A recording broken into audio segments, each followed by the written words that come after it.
Sloane, and I've just graduated in social policy, politics and economics from the University of Birmingham.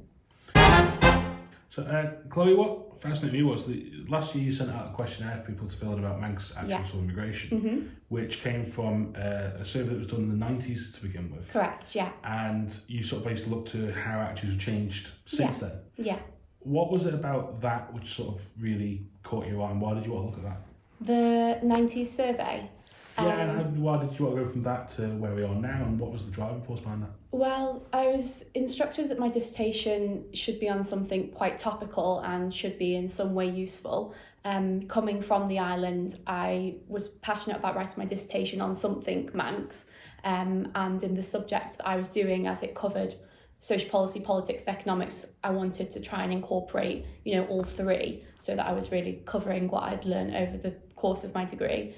Obviously, with our proposed population rise to 100,000 people, anything immigration orientated is going to be quite topical. And then it was just sort of a matter of researching, and that's when I stumbled across Prentice's 1990 article looking at attitudes towards immigration from the Manx people.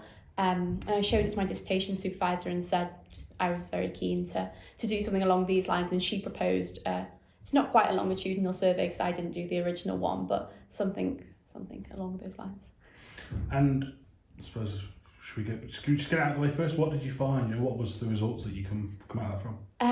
Well, I can't generalise my results across the entire population because of the sample size. It was 243 people, which I was really pleased with, but obviously you can't generalise to everyone. But sort of my concluding remarks were that whilst nationalism and resistance to immigration is still present on the island, it is substantially reduced amongst our population now, or appears to be, and that the form of expression of that resistance is sort of in a more subtle and nuanced way. It's not as direct and as obvious as Prentice noticed back in 1990, which I consider to be a real positive. So is that, in for want of a better word, saying that as the number of Manx people has declined, you can see that in the census, that the actual the sort of cultural Manxness has increased? So what I suggested was that whilst we have a decline in the proportion of the population who you might call, the true Manx, those with 4 sets of Manx grandparents and all of those qualifying factors, and over the past 30 years we have seen large amounts of immigration and children being born who perhaps have some parents with English or further afield ancestry and then some more Manx. In spite of that, there does appear to be a substantial uptake and increase of cultural awareness when it comes to Manx culture. And that could be attributed to efforts from the schools, teaching Manx in school, from the museums, from the Manx National Heritage, all of these factors.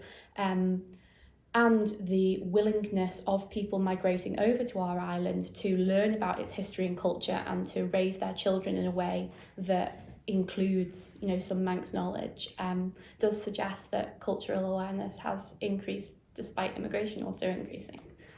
And is it possible to show based on your results, the difference between generational support towards this potential increase to 100,000? Or? In the sample that I studied, there did appear to be a generational divide. It wasn't ginormous, but it was noticeable, that amongst younger generations there was more receptiveness to the idea of increased immigration than there was amongst the older. That's not to say that the older ones weren't still receptive, it's just it was in a greater volume in the young generations. But my literature review indicated that was a trend globally, perhaps not isolated to the Isle of Man. And you said about part of your thing was a dissertation that you want to be useful. Yeah. Just tell us a bit about how is this useful to, because it's fascinating in of itself, but how does it exist beyond itself for you,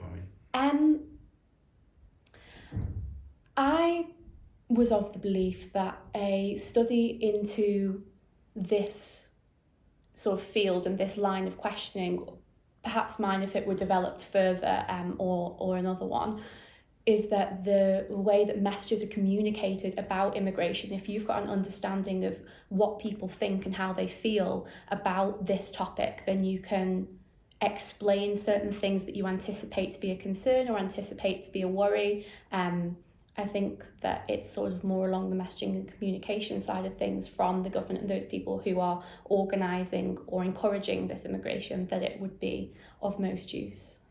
Okay, and so off the back of this course, you got first? I did indeed, yeah. I got a first in my dis and in my degree. I was over the moon. And so you had your full graduation now as well? That's right, yeah. My graduation was in July. It was quite a nerve-wracking day. I was valedictorian. I had to deliver a speech, so best believe I helped myself to the free Prosecco afterwards. So for a room full of strangers and your parents? And my parents, yeah. Can't think of anything worse.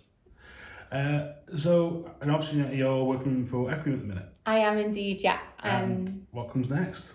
I am working at Equium until the end of November. They have been so good to me, taking me on every summer in between, and they've been like so great to me, teaching me everything. Couldn't recommend a better place to work.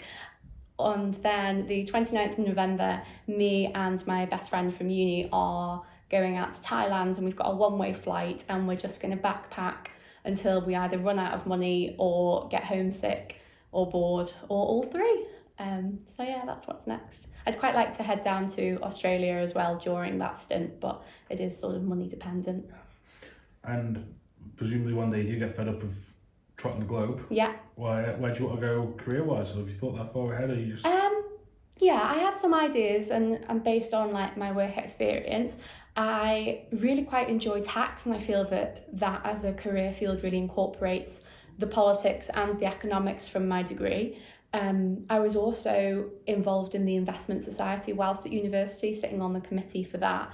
My role was to network and reach out to professionals in the industry and bring them in as guest speakers, and then basically I was you interviewing people, and I really, really enjoyed that. So I think investment banking is something I'm considering, but yeah, who knows, later in life I would like to go down a political career, but I'm just not sure how much I agree with people leaving university with no life experience and saying I'm going to be a politician now. Like, how am I going to serve the ordinary person if I've never been an ordinary person?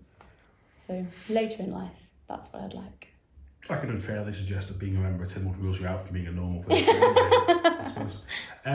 So is that where you'd like to go into politics on the island? Or? On the island, yeah. I think I'd like to spend my 20s away. Maybe I'm looking at moving to Manchester with a few of the uni girls, but then come, I don't know, 28, 29, when I'm sort of ready to settle down and have a family, I'll definitely be coming home.